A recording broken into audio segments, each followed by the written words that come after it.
Assalamualaikum warahmatullahi wabarakatuh. Kami dari kelas 12 IPS 3, kelompok 3. Di sini kami akan membahas soal evaluasi bab 2. Assalamualaikum warahmatullahi wabarakatuh. Perkenalkan, nama saya Kamil Kutpiani dari absen 13. Di sini saya akan membahas pembahasan soal nomor 1 dan nomor 2. Yang nomor 1, bagian wilayah desa yang berupa perkampungan memiliki fungsi A. Sosial, B. Politik, C. Ekonomi, D. Lembaga. Jawabannya adalah A. Sosial. Alasannya, struktur ruang desa dibagi menjadi dua bagian, antaranya adalah sebagai berikut. 1.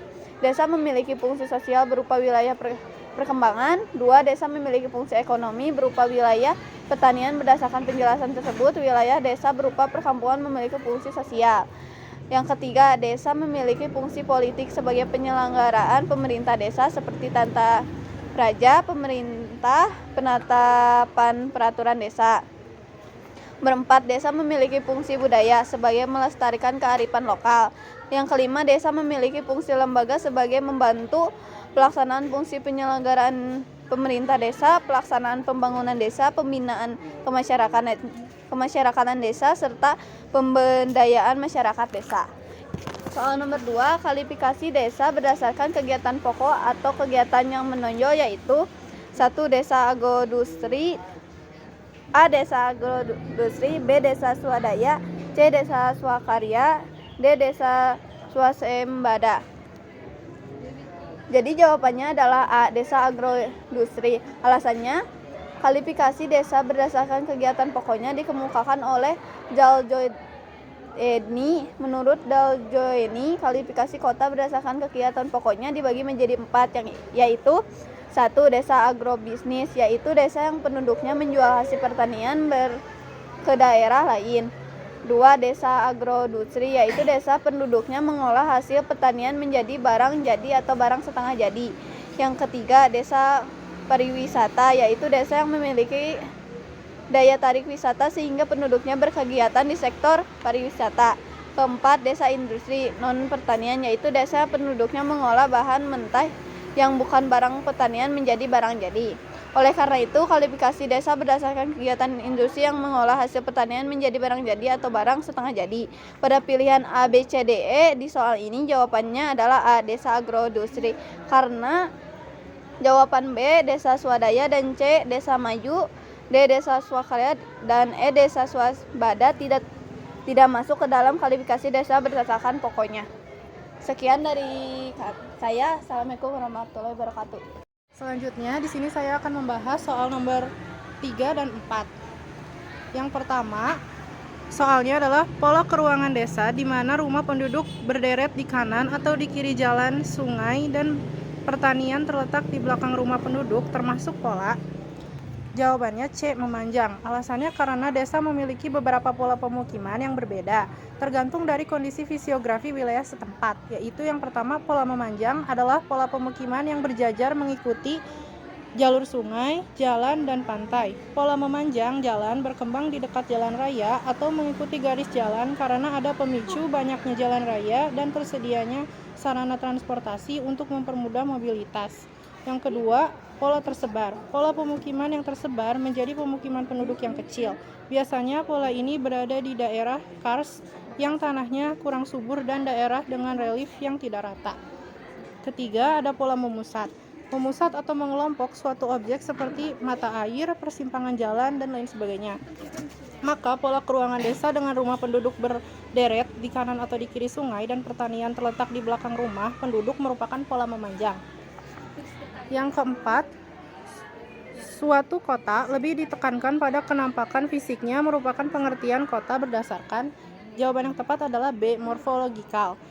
Karena pengertian kota ditekankan pada kenampakan fisiknya merupakan definisi kota berdasarkan kondisi morfologisnya. Terdapat 3 indikator yang digunakan dalam morfologi kota sebagai berikut. Yang pertama, kekhasan penggunaan lahan. Yang kedua, kekhasan pola bangunan. Yang ketiga, kekhasan pola jalan dan sirkulasi. Maka jawaban yang tepat adalah yang B. Sekian. Perkenalkan, nama saya Sarah Yuninda dari absen 33. Di sini saya akan membahas soal nomor 5 dan nomor 6. Nomor 5, teori konsentris dikemukakan oleh A. Burgess. Alasannya, karena teori konsentris adalah teori mengenai perencanaan perkotaan yang dikembangkan Ernest Burgess, seorang sosiolog asal Amerika Serikat, berdasarkan hasil penelitiannya terhadap kota Chicago pada tahun 1925. Sedangkan teori yang dikemukakan oleh Bergel adalah teori ketinggian bangunan. Teori ini menyatakan bahwa perkembangan struktur kota dapat dilihat dari variabel ketinggian bangunan. Sedangkan teori yang dikemukakan oleh Homer Hoyt adalah teori sektor. Hoyt berkesimpulan bahwa proses pertumbuhan kota lebih berdasarkan sektor-sektor daripada sistem gelang atau melingkar sebagaimana yang dikemukakan dalam teori Burgess. Kemudian teori yang dikemukakan oleh Mann adalah teori konsektoral tipe Eropa. Teori ini merupakan gabungan dari teori konsentris dan teori sektoral dengan menonjolkan konsentrasi wilayah. Sedangkan teori yang dikemukakan oleh Babcock adalah teori poros. Di dalam teori ini dibahas dan ditekankan pada peranan sebuah transportasi yang dapat mempengaruhi struktur ruangan kota. Oleh karena itu jawaban yang benar adalah A. Nomor 6, berikut ini yang merupakan faktor pendorong masyarakat desa melakukan urbanisasi adalah B. Lapangan pekerjaan di desa kecil. Alasannya, karena sektor pertanian yang semakin sempit, lahan-lahan yang tadinya digunakan sebagai lahan pertanian mulai menyempit karena pembangunan desa yang terjadi. Hal inilah yang akhirnya membuat peluang kerja semakin menurun di pedesaan. Opsi A, di kota banyak hiburan. Jawaban kurang tepat, karena hal tersebut adalah faktor penarik. Mulai dari fasilitas kesehatan, pendidikan, sosial, perbelanjaan, dan lainnya semua tersedia di kota-kota besar. Opsi C, adanya sarana pendidikan di kota. Jawaban tersebut benar, fasilitas pendidikan di desa kurang memadai, oleh karena itu banyak masyarakat yang melakukan urbanisasi. Namun hal tersebut adalah faktor penarik. Opsi B, upah pekerjaan di kota lebih tinggi. Jawaban tersebut benar dan merupakan faktor penarik urbanisasi. Opsi E, lengkapnya sarana pelayanan sosial. Tidak seperti desa yang umumnya masih minim sarana dan prasarana, kota-kota besar memiliki fasilitas yang cukup lengkap dan tersedia untuk masyarakat yang tinggal di wilayah tersebut.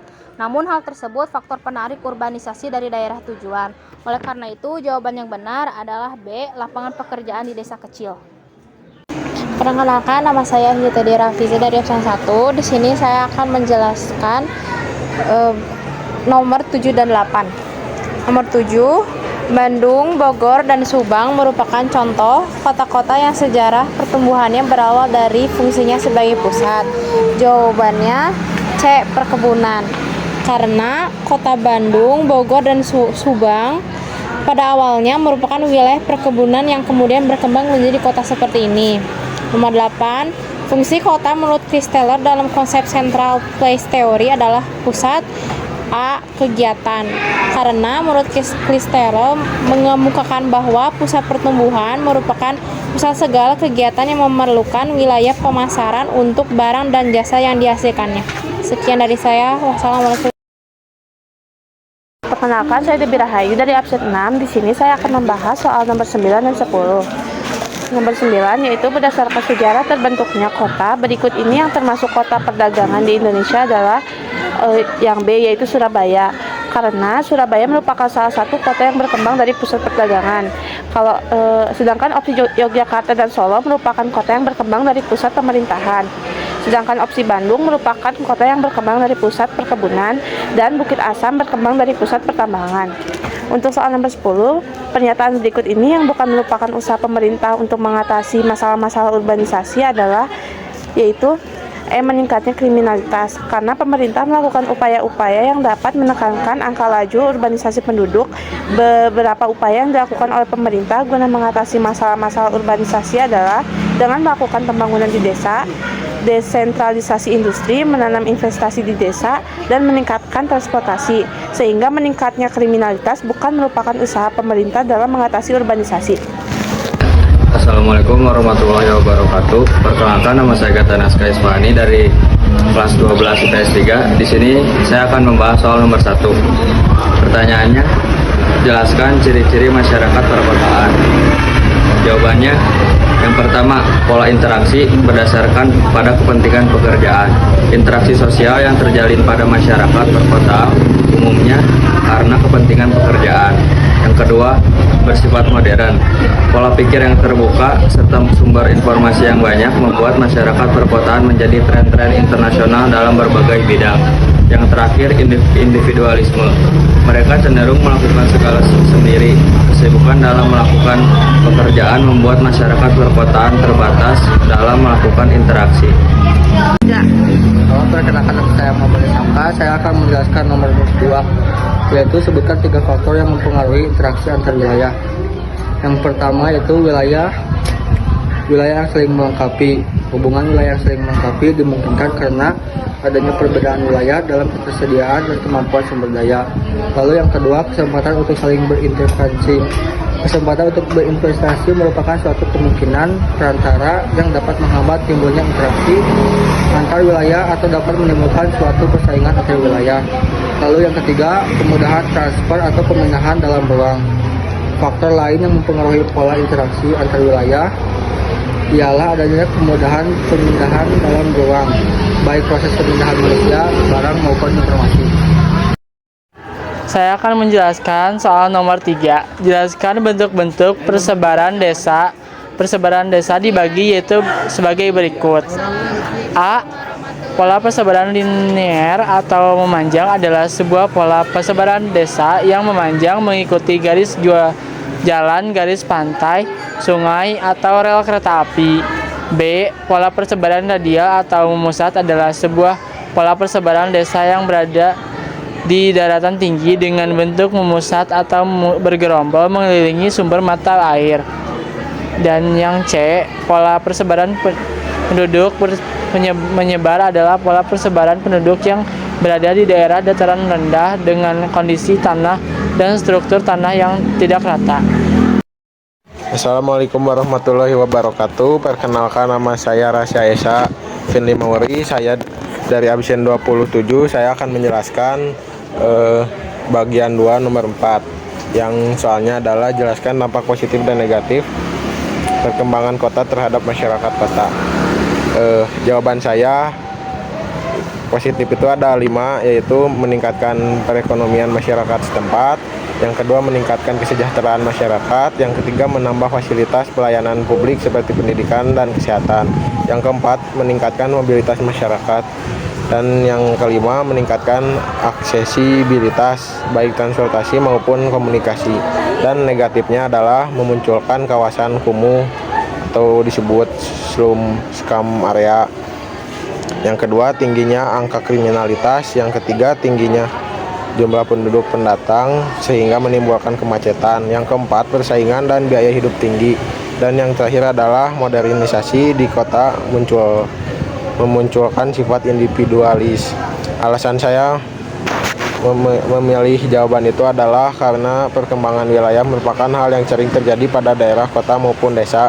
Perkembangan ini terjadi sebagai bentuk dari adanya kemajuan dari suatu wilayah, baik dari segi infrastruktur maupun kualitas sumber daya manusia yang menempatnya.